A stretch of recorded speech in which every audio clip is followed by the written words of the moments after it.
Como colocar Deus em primeiro lugar? Como é que eu faço para que eu possa ter certeza de que Deus está em primeiro lugar na minha vida?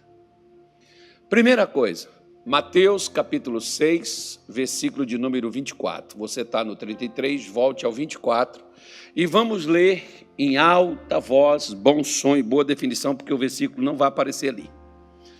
Você vai ter que trazer Bíblia para você poder acompanhar e caderno para você poder anotar. E uma pessoa para ler, por favor. Cadê a primeira? Vamos embora lá, pastor Tony, vamos trabalhar. Isso, você tem que trabalhar. Trabalho de dar dignidade para o homem. Mateus 6, 24. Se tiver com a Bíblia aberta aí, você para, hein?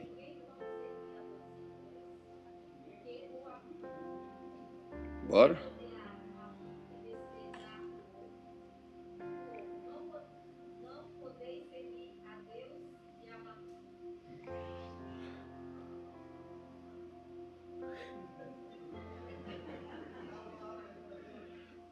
Ela leu, você deixasse o outro ler lá, que ela já tinha lido.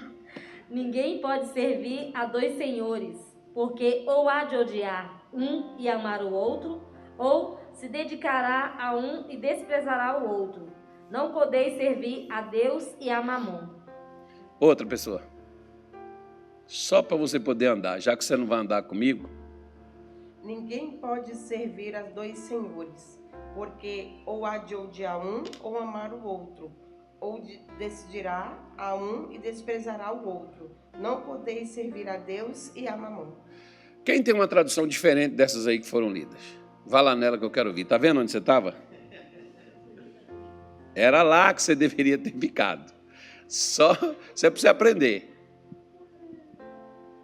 Ninguém pode servir a dois senhores, porque ou há de aborrecer-se de um e amar ao outro, ou se devotará a um e desprezará ao outro. Não podeis servir a Deus e às riquezas. Ok. Então, a primeira coisa que prova que eu estou colocando Deus em primeiro lugar na minha vida está relacionado a uma das coisas em que o ser humano mais tem dificuldade. Você vê que aquele jovem lá de Marcos 10, quando ele chegou ao Senhor e fez aquela pergunta clássica, né? Senhor, o que eu faço para herdar a vida eterna? Jesus diz, guarde os mandamentos. Tão fácil. Faça o que diz os mandamentos. Ele diz, eu tenho feito isso desde a minha infância. E a Bíblia diz que Jesus amou aquele jovem, porque o que ele tinha feito era aquilo que ele achava razoável fazer. Como mais ou menos nós servimos a Deus daquela forma em que a gente acha que seja o certo de ser feito. E aí Jesus olhou para ele e disse assim, uma coisa te falta. Eu acredito que deve ter... O senhor pode falar, seja o que for, porque se ele, irmão... Na lei de Moisés tinha 613 mandamentos. Para fazer mais um pouco custa. Não vai ter problema nenhum. Ainda que fosse só 10. Se eu vivo 10, eu faço mais um. Se eu tenho feito desde criança, me privado, se eu tenho me esforçado, se eu tenho batalhado para poder ser esta pessoa, é claro que um a mais não vai fazer eu parar. Quando Jesus falou com ele, vai, vende tudo quanto você tem, dê aos pobres, vem e me siga. O que o jovem fez? Como que a Bíblia diz que ele saiu? Ele saiu triste, porque ele tinha muitos bens. Ou seja, o primeiro dos mandamentos ele já não estava praticando, porque o primeiro dos mandamentos, que está lá em Marcos 12, versículo de número 30, ele diz, amarás, pois, ao Senhor teu Deus com todo o teu coração, com toda a tua alma, com toda a tua força e com todo o teu entendimento. Este é o primeiro de todos os mandamentos. Se ele não era capaz de abrir mão das finanças para seguir Jesus,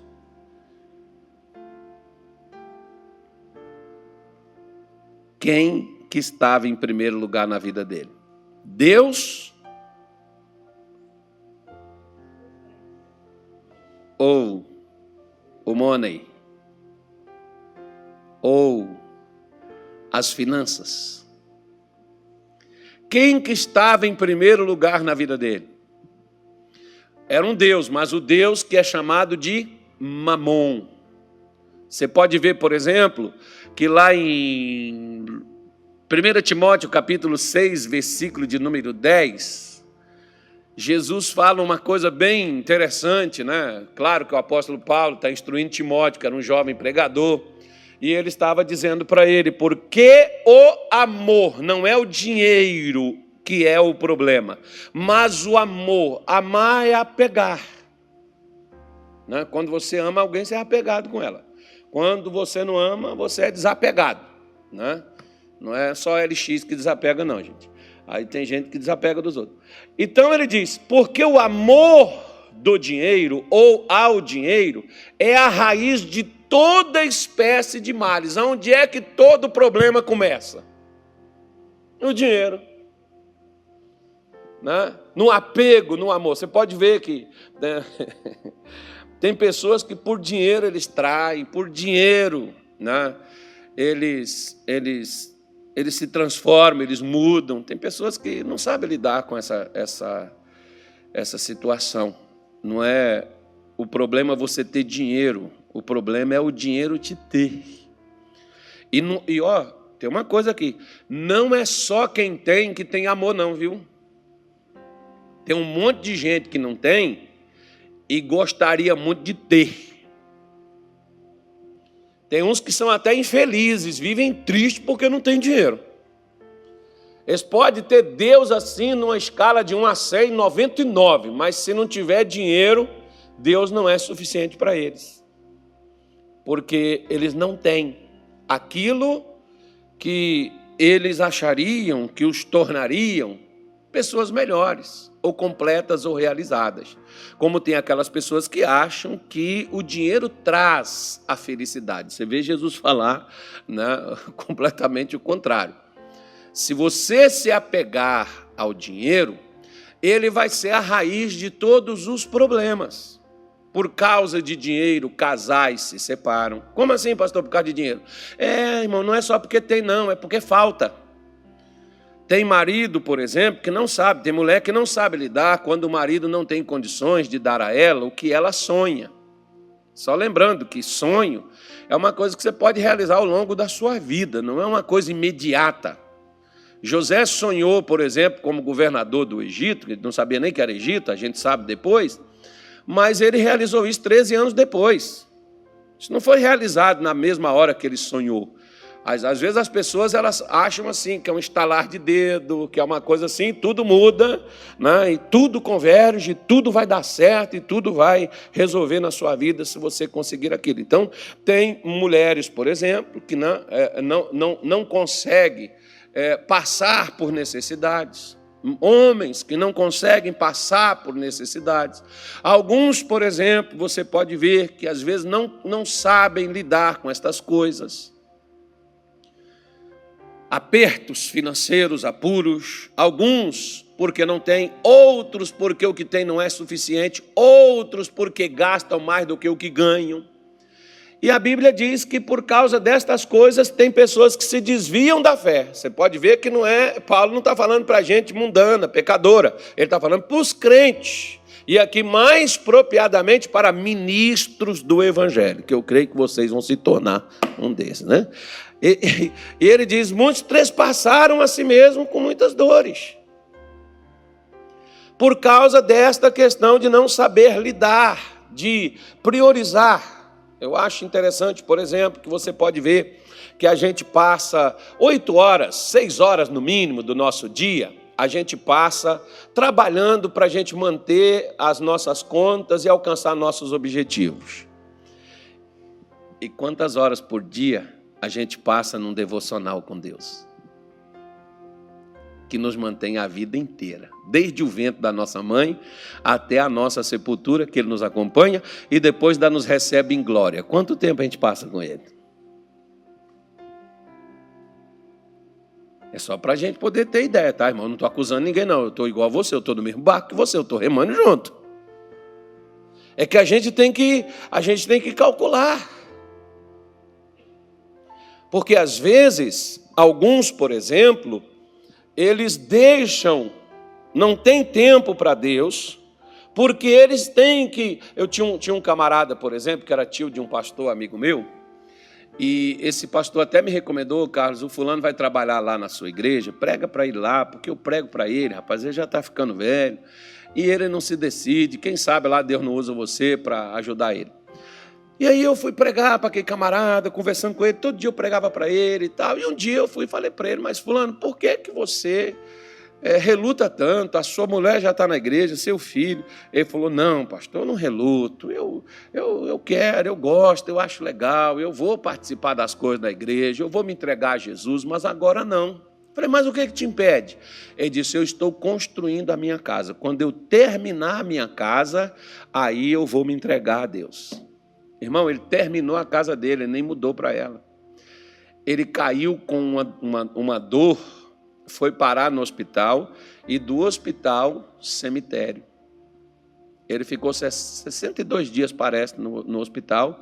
Ele não entrou nem na casa que ele passou a vida preparando para poder viver nela. Sabe o que é isso? Isso é mamon.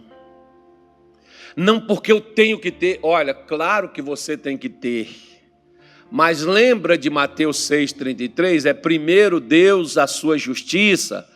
Em segundo lugar, se eu estiver colocando Deus, estiver praticando, fazendo da forma correta, Deus sabe que eu preciso de uma casa, Deus sabe que eu preciso de um automóvel, Deus sabe que eu preciso de dinheiro, Deus sabe que eu preciso comer, Deus sabe que eu preciso vestir, Deus sabe. Só que eu não confio nele. E por não confiar nele, eu tenho que fazer do meu jeito, para que as coisas, então, eu consiga alcançar elas. Porque quando você não confia numa pessoa, você não se entrega a ela. Você que tem que ter as rédeas na sua mão. E um dos principais conflitos, né? Você vê, por exemplo, que Jesus certa vez chegou para os seus discípulos e disse assim para eles: olha, quando vocês saírem, na casa em que vocês forem recebidos, desça sobre elas a vossa paz. Se acaso a casa não for digna, leve a paz contigo. Onde te receber, o que colocar na mesa, você coma, você beba, do que a pessoa te servir. Nem peça coisa nenhuma. Não leve cinto para pendurar nada, amarrar coisa nenhuma. Né? Não leve uma sacola para colocar um pão, colocar lá alguma coisa dentro, uma farinha, ou sei lá, qualquer coisa para você comer. Não leve nada. Os discípulos foram. Sabe o que aconteceu? Voltaram.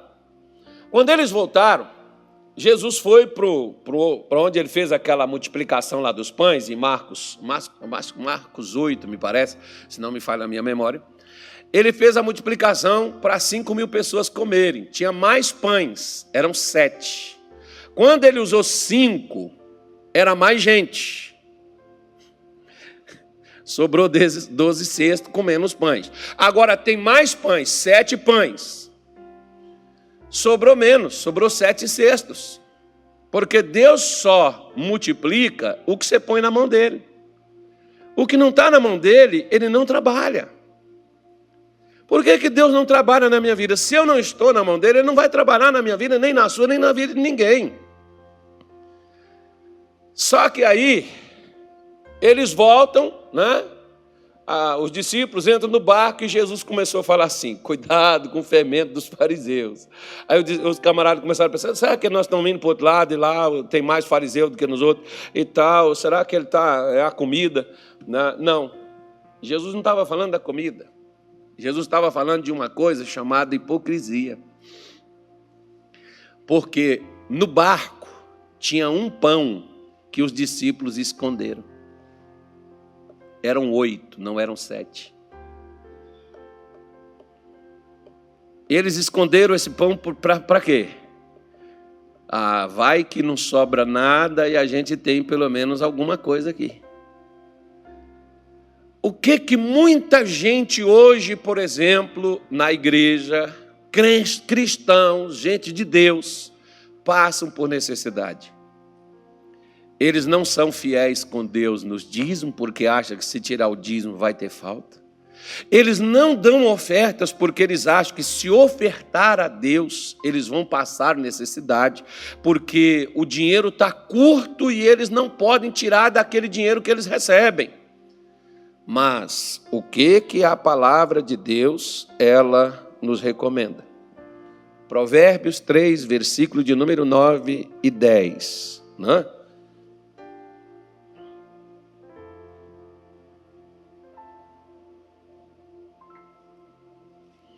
Como eu gasto meu dinheiro, mostra quem é o primeiro lugar na minha vida.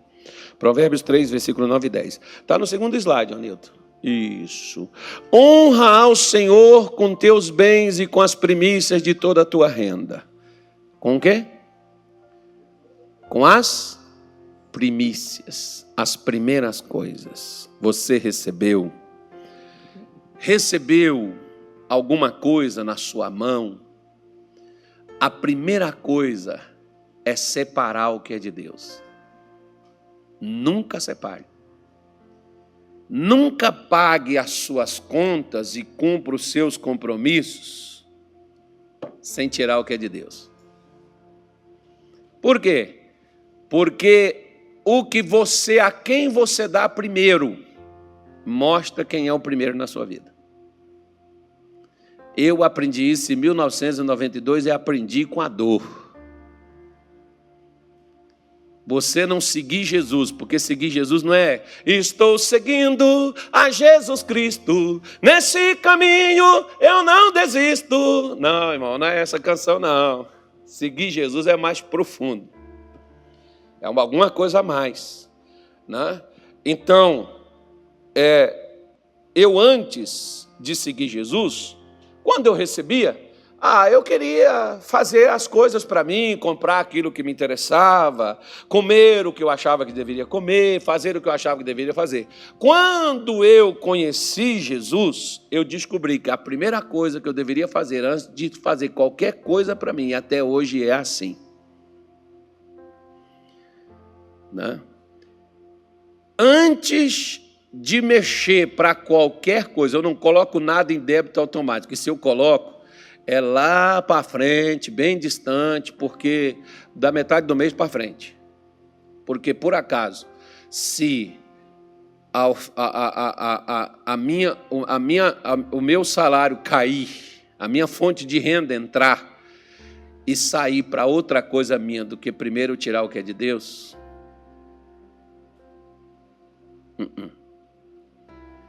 a primeira coisa é dar a Deus o que é de Deus. Jesus disse assim: dê a César o que é de César e a Deus o que é de Deus.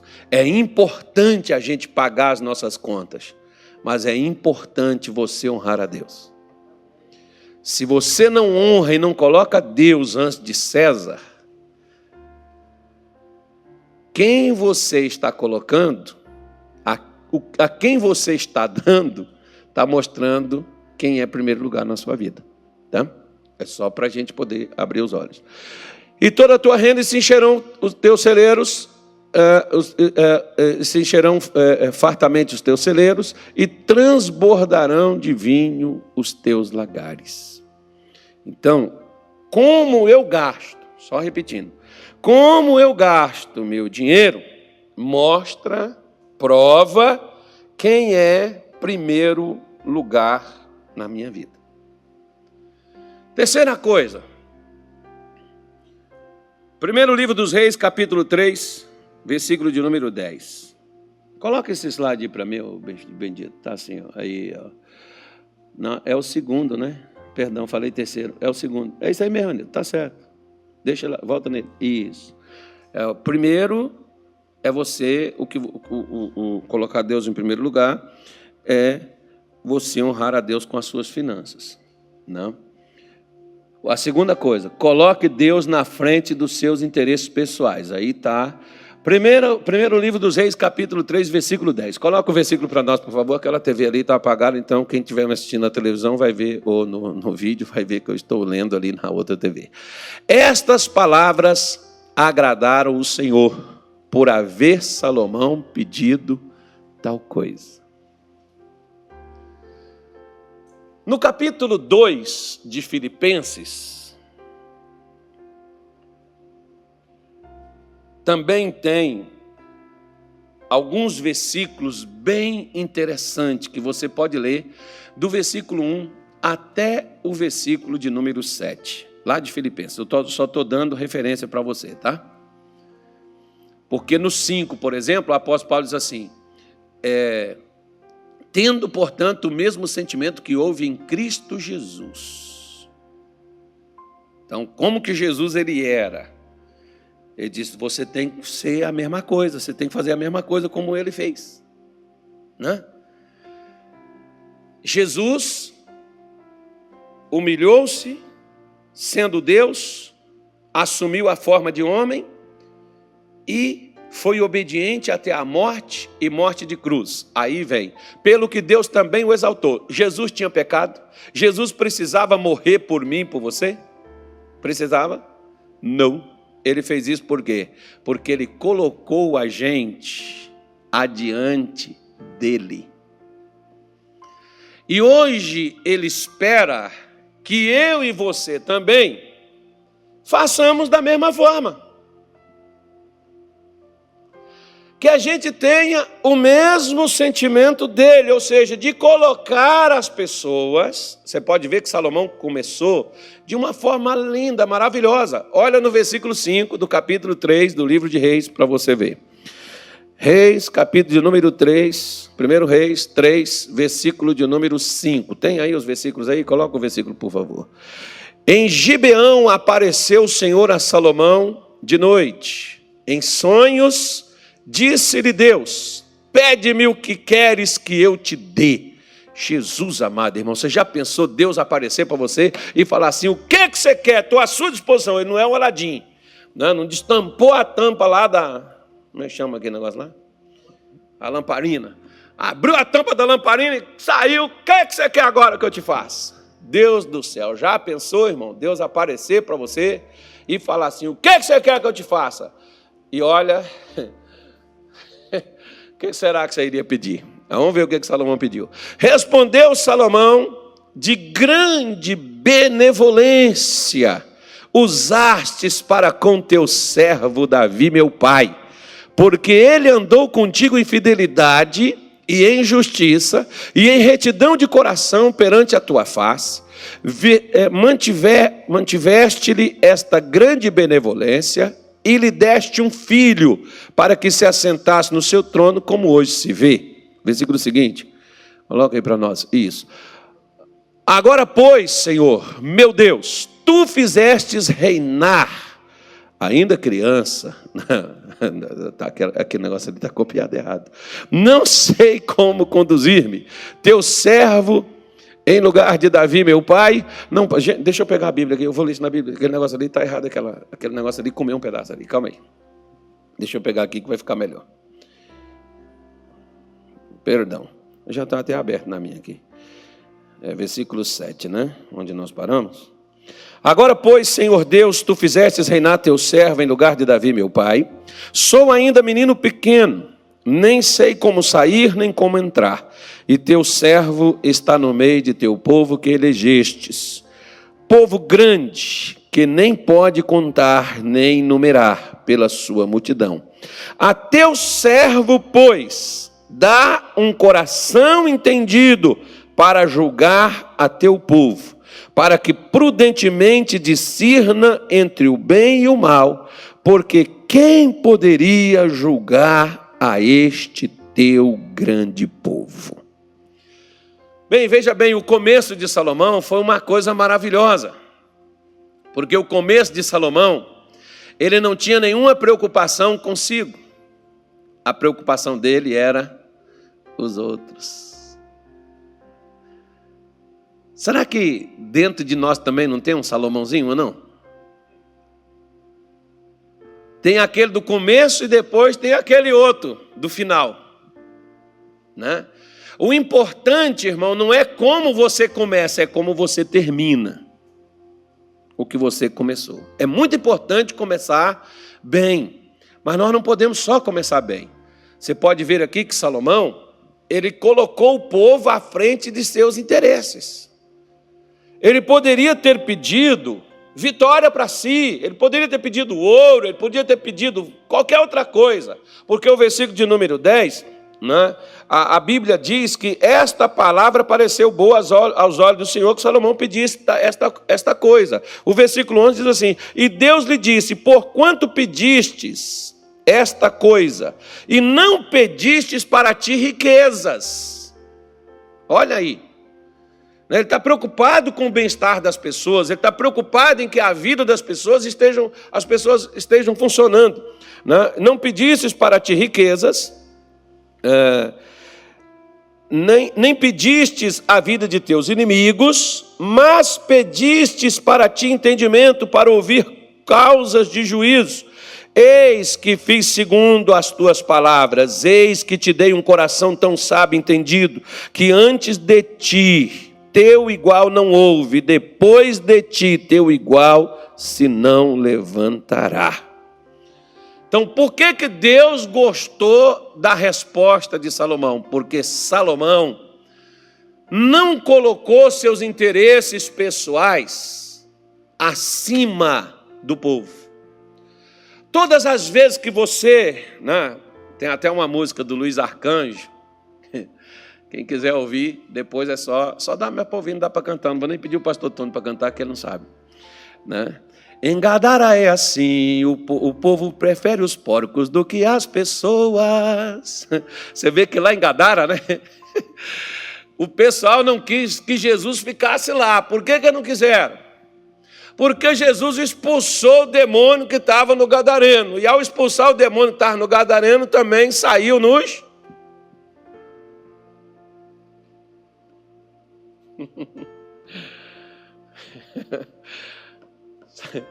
Saiu nos porcos que estavam lá.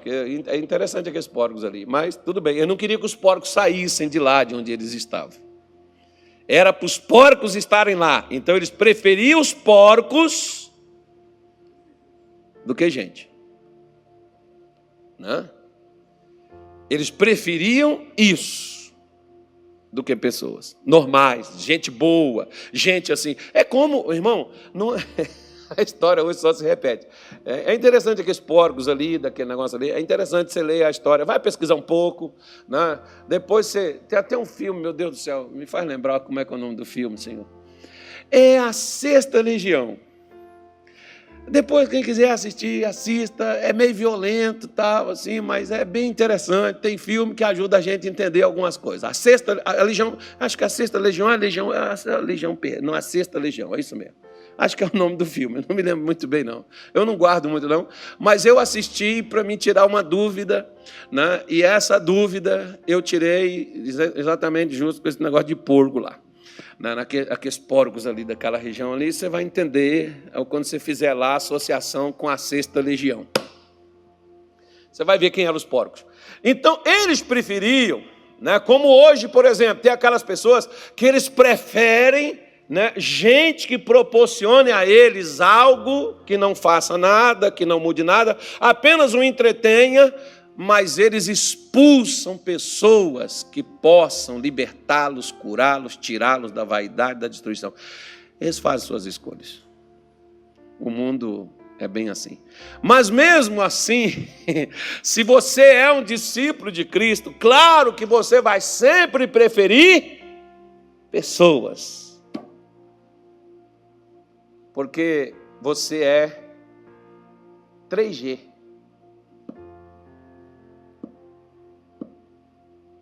Você sabe o que é crente 3G? Faz a sigla aí que você vai descobrir. Você tem... É gente que gosta de gente, meu Deus do céu. Você estava pensando o quê? Gente que gosta de gente. Porque se você é de Jesus, você vai gostar de gente. Se você não gosta de gente, irmão, que esse negócio assim, sabe, pastor, que as pessoas são muito complicadas, porque as pessoas assim não dá, pastor, porque eu... Irmão, se você não gosta de gente, você está com sério risco na tua vida, você pode não ser gente.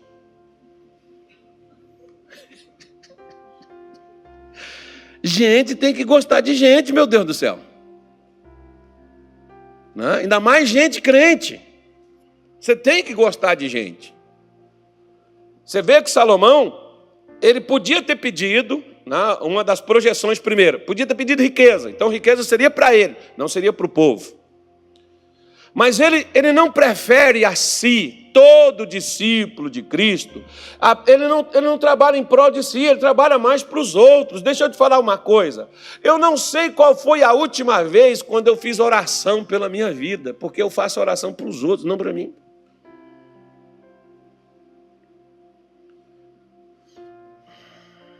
Já tem muitos anos. E Deus tem cuidado de mim. Eu não fico lá pedindo, eu quero isso, eu quero aquilo, Senhor, eu quero assim, Senhor, eu quero assado, Senhor, me dá isso, Senhor, me dá aquilo. Nunca me preocupei com isso não, irmão. De pedir a Deus coisas específicas para mim. Né? Mas eu recebo pedido de oração todo dia. Todo dia. O seu sonho, por exemplo, está lá do lado da minha cama. Está dormindo junto comigo. Está lá comigo. E você vai realizar seu sonho. Pode preparar, coisa boa está vindo aí. Deus é bom. Deus é bom. Deixa eu ver aqui onde eu parei. Então, não coloque, né, as pessoas na frente dos seus interesses pessoais. Não coloque. Se você colocar as pessoas, tem uma coisa, por exemplo, irmão, quer ver, ó? Paulo, lá em Atos capítulo 9, Paulo estava perseguindo a igreja. Tinha carta para prender, tinha carta para levar de volta para Jerusalém. A Estevão eles tinham matado já, né? E aí, Jesus apareceu para Paulo no caminho de Damasco e, puf, ele caiu lá no chão, caiu já cego. E aí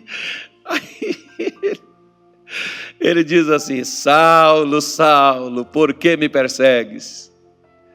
Saulo poderia falar assim, Senhor, eu não estou fazendo nada contigo, eu estou perseguindo uns crentes sem vergonha aí, eu estou atrás daquela crentaiada, eu quero prender aqueles caras, igual matar uns, igual matamos Estevão, porque esses caras estão fazendo coisa que não é da nossa lei, está contrário tudo, e nós queremos acabar com eles.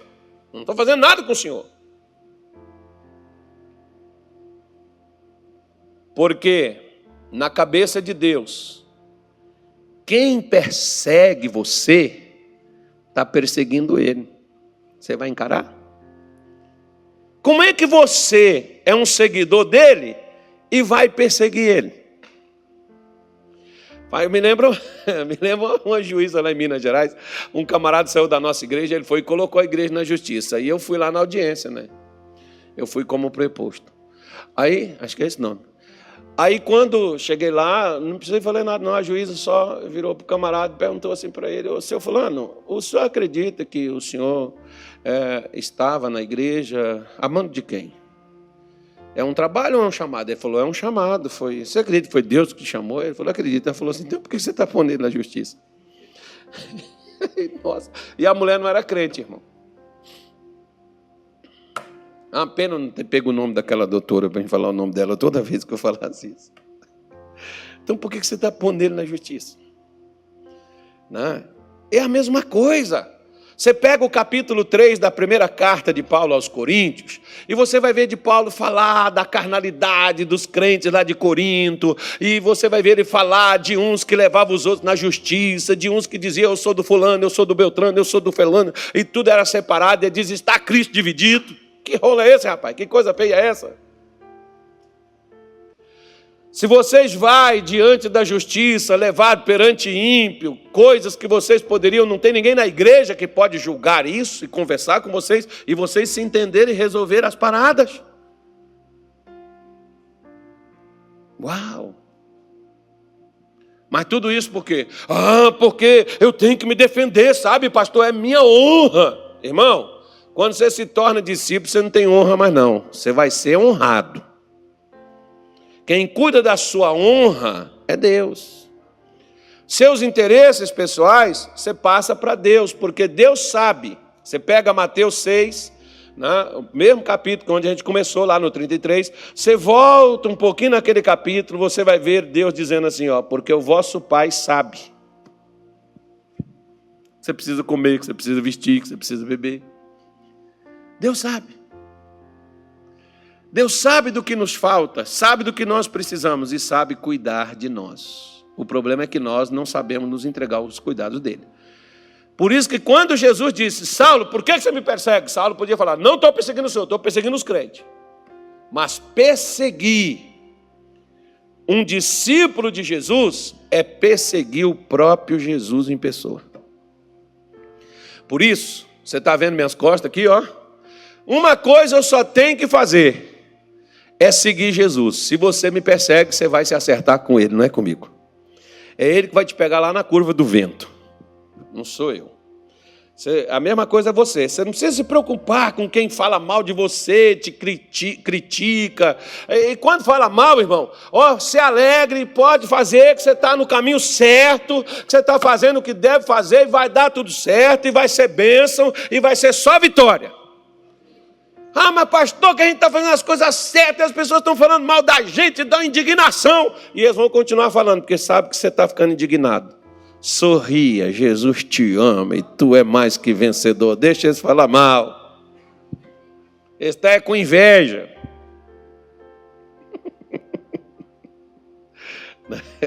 Esses dias atrás Deus falou isso comigo. Assim, para com esse negócio. Rapaz, eu gosto tanto de você. O problema é desse que não gosta. Viva para mim, não para eles. Eu falei, deixa comigo, Senhor. A partir de hoje vai ser só sorriso. Vamos matar de raiva. Se a nossa alegria entristece eles, o problema é deles. Não vamos chorar mais, vamos só sorrir. Amém, gente? Então você vê, por exemplo, que essas palavras, quando Salomão colocou o povo acima dos interesses dele, Deus gostou, Deus aprovou aquilo. Deus gostou daquelas palavras propostas por Salomão. E aí, Deus o abençoou, né? Conforme nós vimos aí nas Escrituras, conforme você viu. Vai lá para o terceiro, Anilton, terceiro, por favor. Coloque Deus em primeiro lugar nos seus relacionamentos. Irmão do céu, isso aqui é bom demais, quer ver? Ó? 3 coisas que provam que Deus é primeiro lugar na sua vida. Você está pegando aí? Depois eu não vou dar esse negócio, não, que você viu que tem uma senha, né? Pode pegar, pode copiar, mas não vai abrir, que a senha não abre. Só se quebrar a senha. E se quebrar a senha, eu processo. Já tô fazendo igual na igreja de Corinto, nós já vamos na justiça. Então, Provérbios 22, versículo de número 24. Eu quero alguém para ler na linguagem na NVI. Alguém tem NVI aí? É aqui, ó, na frente aqui, por favor. Leia o versículo 24 e 25 para mim, por favor. Provérbios 22. Depois nós vamos ler nas 3 versões aqui. Não se associe com quem vive de mau humor, nem ande em companhia de quem facilmente se ira. Do contrário, você acabará imitando essa conduta e cairá em armadilha mortal. Jesus amado. Tem alguém com a linguagem de hoje aí? Linguagem de hoje. Leia aí, jovem. Não faça amizade com pessoas grosseiras ou violentas. Você poderá pegar os seus maus costumes e depois não conseguirá livrar-se delas. Nossa, Deus do céu, é mais forte. Agora vamos normal aí. Vamos normal aí. Qualquer um aí, leia, por favor. Abre aí e leia. Vai lá para trás, irmão. Lá atrás. Tem alguém lá atrás. Vai lá. Olha a irmã levantando a mão do seu lado aí. Não acompanhes o iracundo, nem andes com o homem colérico. 25. Para que não aprendas as suas veredas e tomes um laço para a tua alma. Essa é a versão corrigida, né? Então você veja bem, olha. Olha o que Deus está nos aconselhando. Nos seus relacionamentos, eu vejo assim pessoas, por exemplo, que elas não fazem distinção de uma coisa para outra, né? Até naquela questão, eu já tive, por exemplo, pastores que mandaram para mim vídeos. Olha, pastor, esse aqui é um programa legal que tem na rede tal de televisão, um programa humorístico. Com uns palavrões, umas conversas fiadas, umas coisas estranhas, falando mal de pastor. Claro que não estava falando de mim, que não me conhece.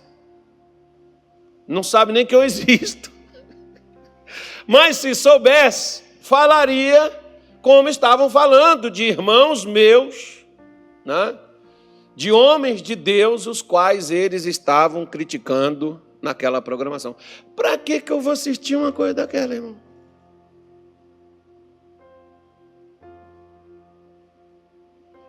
Pessoas com linguagens de ódio, pessoas com linguagens obscenas, pessoas que, se você continuar se associando com elas, você vai se tornar igual a elas. Você lembra, por exemplo, há muitos anos atrás, tinha uma apresentadora de televisão que todo mundo vestia com as roupas dela, com os sapatos, até com o nome dela, com tudo dela. Lembra disso? Talvez muitas mocinhas aqui, ó, sua mãe te vestiu com isso. Você não podia dizer não. Talvez até você que pediu. Eu quero o sapato da fulana. Para você ver como que algo que você acompanha acaba se associando a você. É por isso que hoje, por exemplo, você vê Satanás utilizar muito, mas muito, de uma forma assim pesadíssima. Satanás utiliza filmes para ir disseminando aos poucos uma cultura. Porque tem pessoas que passam a assistir aquelas coisas e passam a adaptar aquilo na vida delas. Às vezes até nome. Homem não sei de quê, coisa não sei do quê. Ou fulano de tal fez isso. Aí a pessoa quer repetir aquilo ali na vida natural dela. Porque já está associando com aquilo. Então, o Senhor Deus nos recomenda para nós termos cuidado com quem nós nos associamos, com os costumes, né, e linguagem das pessoas que você passa mais tempo com elas, você vai se adaptar àquelas linguagens. Por que Deus mandou Josué meditar de dia e de noite na sua palavra? Para que Josué pudesse assimilar o máximo de Deus e ter o máximo dos costumes, das linguagens da fé em Josué. Hoje, por exemplo, eu me veio no meu coração de fazer uma coisa, mas você não vai me invejar, não. O que me veio no meu coração fazer? Eu vou procurar um quadro para mim colocar lá no meu escritório. De frente com a minha mesa. Eu tenho um assim, quase do lado, que é eu e a minha mulher, que sempre lembra que eu sou um homem casado, um homem de bem, um homem de Deus. Eu sou uma pessoa responsável. Minha mulher está sempre lá, assim, ó, sorrindo comigo, assim. Estou bonitão lá na foto. Mas eu quero colocar um outro quadro, que é para trazer sempre à minha memória o que foi feito por mim, quem eu sou, e esse quadro vai traduzir isso. Porque um dia tinha um quadro estranho, quando eu cheguei aqui, por exemplo, tinha um quadro dentro de uma sala, e uma irmã sentou lá naquela sala e olhou para mim e disse assim: por que o senhor usa esse quadro? Eu não sei o que está nesse quadro, eu não sei o que diz esse quadro, mas pastor, esse quadro é um quadro sombrio. A gente entra aqui, mas a gente vê que esse quadro é um quadro sem vida. Por que você usa esse quadro? Eu falei: estava aí, larga aí. E hoje Deus estava falando para mim: A linguagem, os costumes. Se você, por exemplo, vai em campo de futebol e se mistura com aquelas pessoas que... Ei, papai, filho da minha mãe, filho do meu pai, pi, pi, pi. Fica lá daqui a pouco, irmão, quer ver, ó? Lembra um tempo atrás que tinha umas músicas que todo mundo cantava? Que passava aí no som na rua, você passasse assim nessas lojas, assim, tá todo mundo cantando aquelas mesmas músicas. Até uma tal de uma caneta, não sei das quantas, do Satanás do inferno, trouxe assim. Aí o cara tá ali, de repente você tá lá, irmão, você é crente, ó, mas de repente, você, todo quanto é lugar, aquele troço tá no teu ouvido, pu, pu, pu. Aí quando você chega lá, você tá assim com o pé aqui, ó, aí você diz, pá, amarrado, que isso? Não, é que você já tá entrando no clima. Você tá se contaminando com aquela coisa. Se essas coisas, se você, por exemplo, se você tem assim, ó, a amizade com o pastor Daniel, e ele é um camarada assim, nervoso, você vai ser igual a ele. Você vai copiar ele.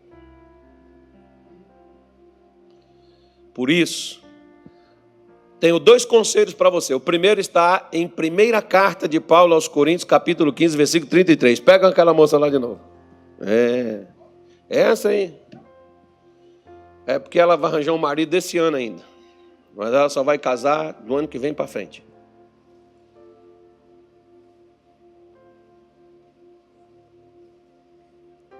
Ainda bem que a câmera não mostra. Não se deixe enganar.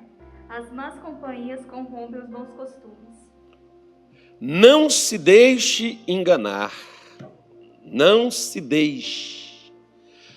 Se eu não tiver cuidado, eu vou ser enganado. Engano é aquilo que é bem parecido com o que é certo, mas é errado. Por isso que engana. Por isso que ele está dizendo para a gente não se deixar enganar. Agora, vamos ler outro aqui. Vem aqui nesse jovem aqui, por favor. Esse aqui da frente, camisa, com esses coqueiros aí, ó. Ele estava na praia. 15:33, 1 Coríntios. Não vos enganei, as más conversações corrompem os bons costumes. As más conversações. Irmão, sabe aquela pessoa que gosta de falar mal dos outros e você não sabe se o que ela está falando é certo ou errado? Suponhamos, por exemplo, que o pastor Tony, o pastor Daniel, são pessoas aqui que estão assim, né, que tem entrado assim com a gente, que fica mais no nosso meio. Se eles saírem e falar qualquer coisa de mim para você, ainda que seja mentira, você tem uma tendência de acreditar. Por quê? Porque eles andam do meu lado.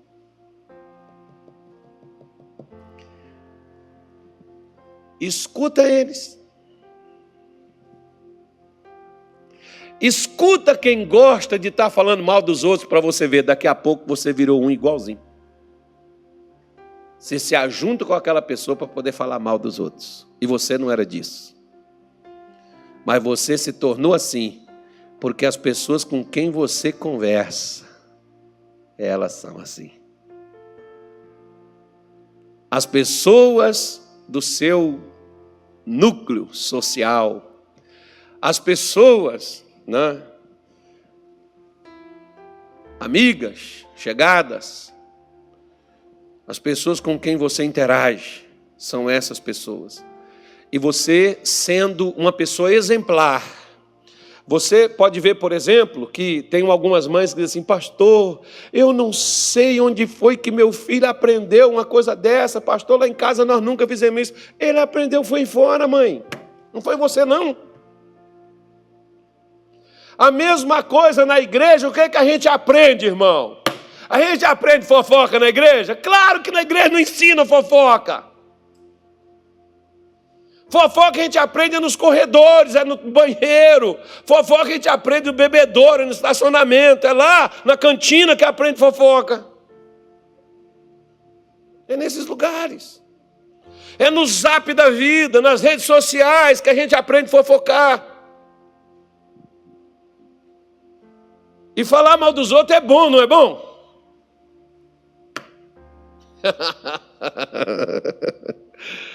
Só que nós não somos, diga assim, eu não sou dessa laia, eu sou de outra espécie, Diga assim: eu nunca mais vou me enganar.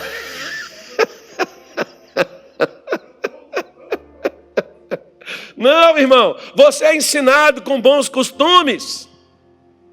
Você é ensinado com um procedimento correto na sua casa, sua família, na sua igreja, a palavra de Deus que te molda, que te põe na linha, que te põe da forma correta. Né?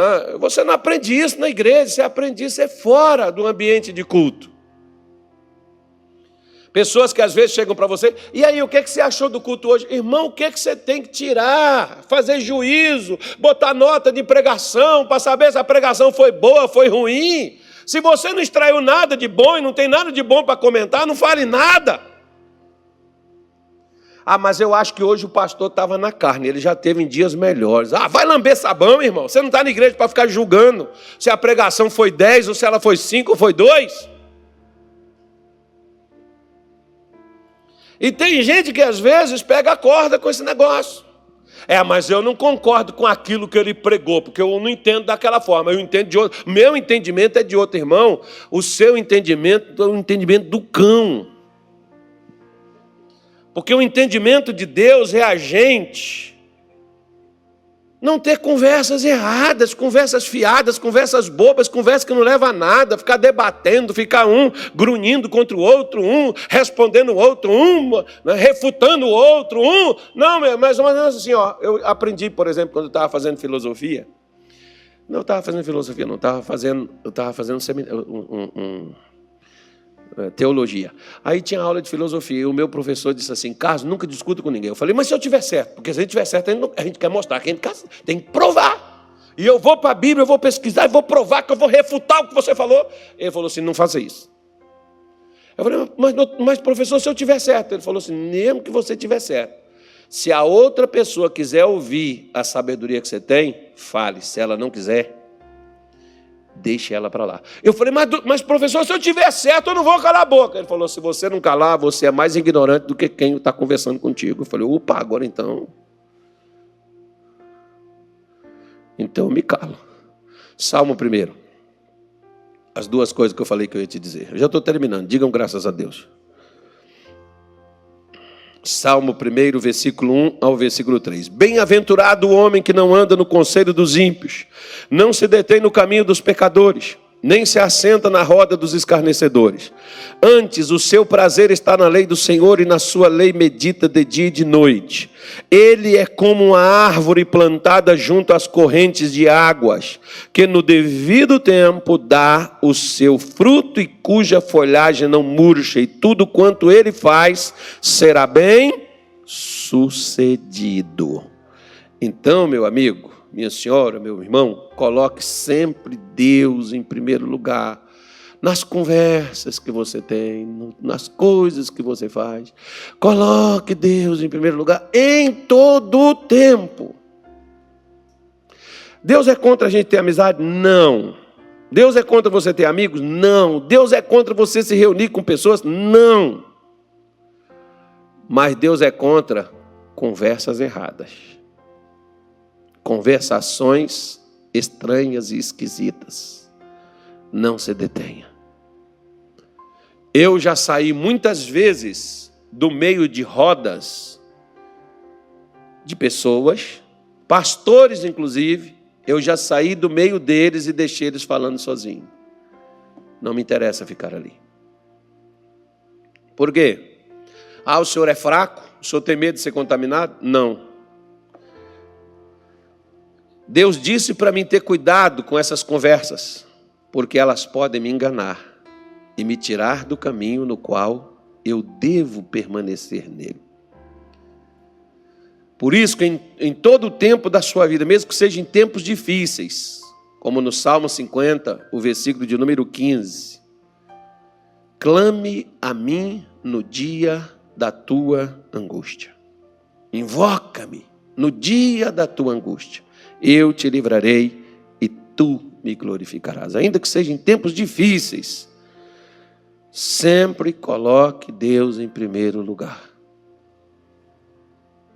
Bem-aventurado é o homem, não se esqueça disso. Por que às vezes a gente falha, a folha, a gente está desanimado, a gente está triste. Conversa fiada. Más conversações. Tira seu ânimo, sua força, seu entusiasmo, seu fervor. São as más conversações. Se você fica no meio delas, você vai se perder com elas. Eu acho que isso aqui é a quinta coisa, não. Eu acho que é a quinta coisa. Não, é mais um. Efésios 5, versículo 16. Esse aqui poderia ser o primeiro. Eu deixei ele por último. Coloque Deus em primeiro lugar no seu tempo. O que é que diz aqui? Cadê o pastor Tony? Bora. Pega 2 lá atrás. Vai lá para trás. Isso. Pega desse lado direito aqui, lá atrás. Ah, tem uns meninos aí. Pega um homem e uma mulher. Versículo 16, 17. Efésios 5, 16 e 17. O que está escrito aí?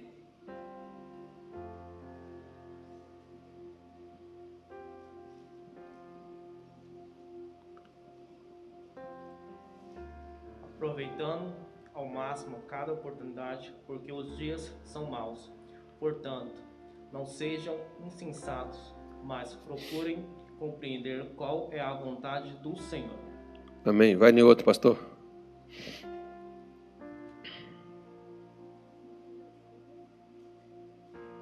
Remindo o tempo, porquanto os dias são maus. 17. Pelo que não sejais insensatos, mas entendei qual seja a vontade do Senhor. Então vejam bem, remindo o tempo, aproveitando ao máximo o tempo que você tem, porque os dias são maus. Por esta razão, não vos torneis insensatos, mas procurais compreender qual a vontade do Senhor. E aí você vai ver que Paulo, continuando falando sobre isso aí, ele fala qual é a vontade do Senhor. A vontade do Senhor é que sejamos cheios do seu Espírito, não nos embriaguemos com vinho onde há contenda, mas enchei-vos do Espírito, cantando e salmodiando ao Senhor no vosso coração. Cantando e salmodiando, ou seja, o tempo, a primeira coisa quando você acorda, você diz assim, eu não tenho tempo para nada. A primeira coisa que eu faço quando acordo é agradecer a Deus, porque muitos dormem e não acordam mais. Agradeço a Deus porque minhas pernas ainda mexem, agradeço a Deus porque meus olhos ainda veem.